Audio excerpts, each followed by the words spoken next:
बिस्मिल्लाहिर्रहमानिर्रहीम। अस्सलाम वालेकुम। How are you all? Hope so कि आप सब खैर खैरियत से होंगे। Today through this video I want to contribute into your life. Now you are thinking कि मैं आपकी लाइफ में कंट्रीब्यूट क्यों करूँगी या कैसे करूँगी। तो आइए मैं आपको समझाती हूँ। आपकी लाइफ को एक क्वालिटी लाइफ की तरफ जाने के लिए एक छोटी सी कोशिश। हो सकता है आप इस वीडियो से कुछ लर्न कर सकें। आज हमारी लाइफ जिसको क्वालिटी लाइफ की तरफ जाना चाहिए वो स्ट्रेस्ड और टेंस्ड लाइफ की तरफ जा रही है। रियल में हम सक्सेस लाइफ की तरफ भागते भागते पीसफुलनेस, हैप्पीनेस एंड ब्लेसफुलनेस को कहीं पीछे छोड़ जाते हैं। और इस टेंस्ड और डिप्रेशन जो होता है ना, इसकी दो रीज़न्स हो सकते हैं। एक तो हम अर्निंग करने के लिए, मनी बनाने के लिए इतना आगे भाग निकलते हैं ना कि हमें अपने रिश्तों तक को टाइम देने का ख्याल नहीं रहता। खुद को टाइम देना तो दूर की बात है। और दूसरा रीज़न रिलेशनशिप्स, जिसमें लड़का छोड़ जाता है या लड़की छोड़ जाती है। कोई मजबूरी भी हो सकती है। कुछ लोग टाइम पास कर रहे होते हैं, वो अपना आदी बना के छोड़ जाते हैं। और जिसे छोड़ के जाते हैं वो मेंटली तौर पे बिल्कुल डिस्ट्रॉय होकर रह जाता है। ऑब्वियसली इंसान है, दर्द तो होता है, फीलिंग्स हैं, और इस टेंशन से निकलना इतना आसान नहीं होता। एक तरह से ये कह ले कि अपना दिल मारना पड़ता है, तब कहीं जाके इनसे इंसान निकल पाता है। वर्ल्ड हैप्पीनेस इंडेक्स में जब कंट्रीज़ को लिया गया तो पाकिस्तान 136 और 137 नंबर पे आता है। ऐसा क्यों है? क्यों हमारी एवरेज लाइफ स्पैन की एक्सपेक्टेंसी इतना कम क्यों है? क्योंकि हमारी लाइफ स्ट्रेस, टेंशन्स, दबाव, तनाव, वरीज और बहुत सारी ऐसी बातों से भरी हुई है कि जिसकी वजह से हम खुश रह ही नहीं पाते। इसमें बहुत सारे और भी रीज़न्स आ जाते हैं। फैमिली टाइम्स भी आ जाता है। जैसे सास बहू का रिश्ता ऐसा होता है, कुछ हस्बैंड और वाइफ में ऐसा चल रहा होता है, कुछ रिलेटिव्स में ऐसा चल रहा होता है, जिसकी इंसान टेंशन ले लेता है, डिप्रेशन में चला जाता है। और इसी बारे में मैं बात कर रही हूँ कि कैसे हम सब अपनी ज़िंदगी से ये बातें एलिमिनेट करें और कैसे क्वालिटी लाइफ की तरफ बढ़ें। मैं कोई प्री डिफाइंड फार्मूला नहीं देने वाली। यहाँ पे मैं अनयूजुअली बात करने वाली हूँ जिसको आप समझ सकें, इम्प्लीमेंट कर सकें, जो आपकी लाइफ में एक्शनेबल हो। सबसे बड़ी बात कि आप खुद पे खुद एफर्ट्स करें। 1% लोग ऐसे होते हैं 100 में से जो किसी का सहारा लेके या किसी का हाथ पकड़ के अपनी मुश्किलों से निकलने के आदी हो चुके होते हैं। वो किसी के सहारे के बगैर अपनी मुश्किल से निकलते ही नहीं है। और 99% लोग ऐसे होते हैं कि जब तक वो अपने ऊपर खुद एफर्ट नहीं करेंगे, खुद कोशिश नहीं करेंगे, वो तब तक उस मुश्किल से नहीं निकल पाते। सबसे बड़ी हमारी ताकत और हमारा यकीन हमारे अल्लाह ताला की ज़ात है। अल्हम्दुलिल्लाह वी आर मुस्लिम्स। तो हम अल्लाह से दुआ करें, अल्लाह के सामने रोएं, गिड़गिड़ाएं। अल्लाह एक ना एक दिन इन तकलीफ़ों से ज़रूर निकाल देता है, बस यकीन होना चाहिए। I had to say this, but I have to say this, that worry is the number one leading cause, one of the most biggest cause of every disease today.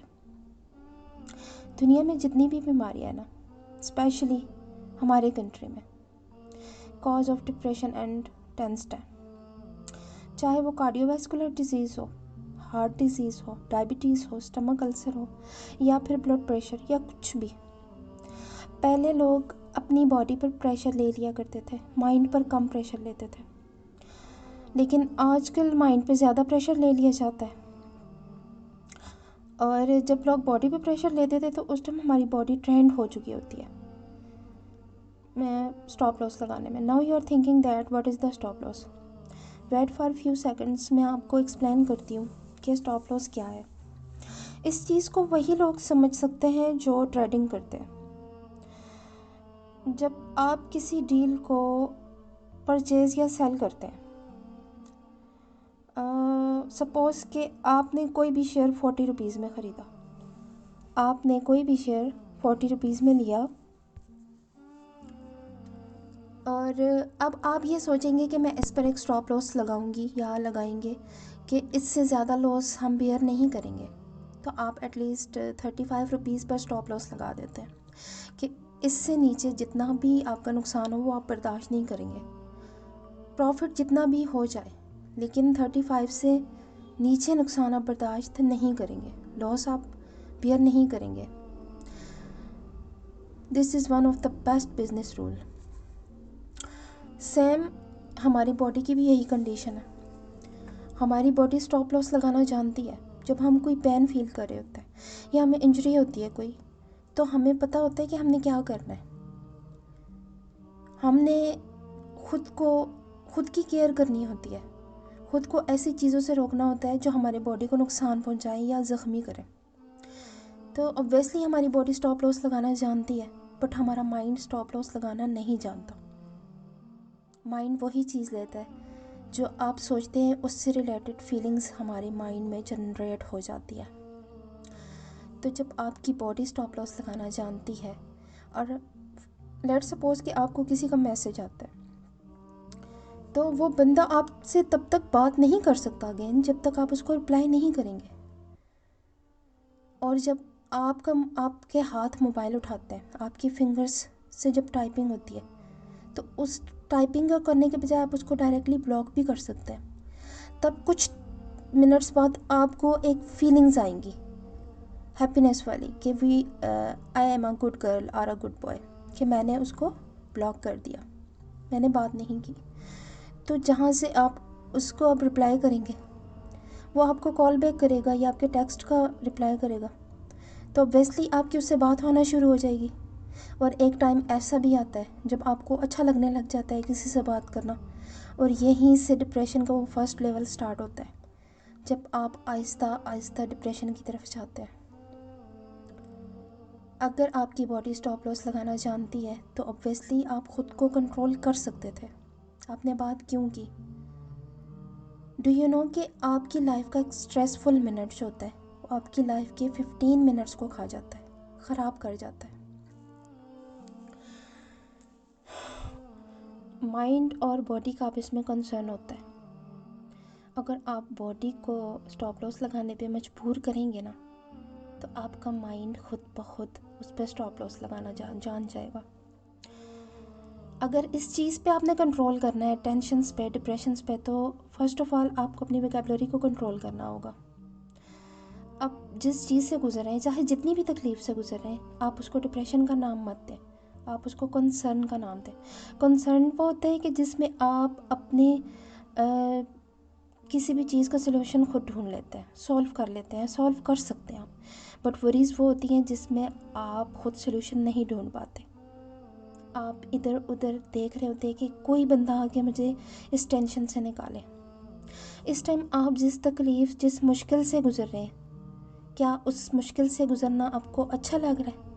आपको सुकून मिल रहा है? नहीं ना, बिल्कुल नहीं। आप ये सोच रहे होंगे कि कोई मौजज़ा हो जाए और एकदम से मैं इस टेंशन, इस परेशानी से बाहर निकल आऊँ, मैं सुकून का सांस ले सकूँ, मैं भी इस दुनिया को महसूस कर सकूँ, इन हवाओं को महसूस कर सकूँ, ज़िंदगी को महसूस कर सकूँ। बट आप ऐसा नहीं कर पाते क्योंकि आपका माइंड जो है ना, वो वरीज़ के उस लेवल में चला गया होता है जिसको डिप्रेशन का नाम दिया जाता है। और जब हमारा माइंड वरीज़ में जाता है ना, तो वो इतना डीप रूटेडली चला जाता है कि हम नेगेटिव थॉट्स को ख़त्म ही नहीं कर पाते। एक एक करके हमारे माइंड में नेगेटिव थॉट आती जाती है, और वो नेगेटिव थॉट का जो एक्शन होता है ना हमारे माइंड में, वो इतना स्ट्रॉन्ग हो जाता है कि हमें फिर उन थॉट्स के अलावा कुछ और आता ही नहीं है माइंड में। तो ये आप जितने दिन किसी के साथ गुजारते हैं, आप उसके आदी हो जाते हैं, आपको आदत पड़ जाती है, और आदत को दूर करना बहुत मुश्किल होता है। इसीलिए आप शुरू से ही अपनी बॉडी को स्टॉप लॉस लगाने पे मजबूर करें, ताकि आप इस हद तक आगे मत जाएं कि आपको डिप्रेशन में जाना पड़ जाए। खुद पे खुद कंट्रोल करें। और डिप्रेशन को डिज़ीज़ का नाम दिया जाता है, और आपको पता है कि डिज़ीज़ से निकलना बहुत मुश्किल होता है। जब हमारा माइंड डिप्रेशन में चला जाता है तो वो स्टक होकर रह जाता है। हम जब हम किसी चीज़ में स्टक हो जाते हैं तो बोलते हैं कि हम प्रॉब्लम में हैं। Stop using this word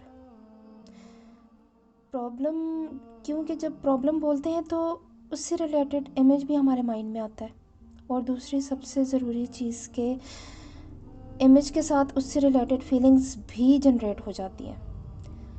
for example, अब मैं एप्पल का नाम लूँगी या मैं ऑरेंज का नाम लूँगी तो आपके माइंड में उसकी स्पेलिंग नहीं आएंगी, आपके माइंड में पिक्चर आएगी एप्पल की या ऑरेंज की।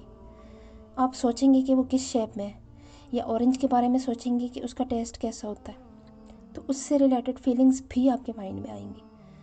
इसी तरह आप जो बोलते हैं उससे रिलेटेड फीलिंग्स भी आपके माइंड में आती हैं, या आप जो सोचते हैं उससे रिलेटेड फीलिंग्स भी आती हैं। तो आप अच्छा सोचें। बहुत मुश्किल है, आई नो, बहुत मुश्किल है इस सिचुएशन से निकलना, लेकिन आप रोज़ थोड़ी थोड़ी कोशिश करें। ज़्यादा नहीं कर सकते, थोड़ी थोड़ी कोशिश करें अपने कल को बेहतर करने के लिए। आज अगर आपको इस तकलीफ़ से गुज़रना पड़ रहा है तो गुज़र जाए। आप यकीन रखें, आपकी कोशिशें रंग लाएंगी, आपका कल काफ़ी बेहतर होगा, आप सुकून महसूस करेंगे। अल्लाह से दुआ करें, इबादत करें, नमाज़ पढ़ें, 5 वक्त की कोशिश करें कि अल्लाह के करीब रहें। अल्लाह ताला सबके दिलों को टूटने से बचाए। उम्मीद करती हूँ कि आपको मेरी बातें समझ आ गई होंगी। अल्लाह ताला आप सबको अपने हिफ्ज़ व अमान में रखे। हो सके तो दुआ में याद रखिएगा। फ़ी अमान अल्लाह।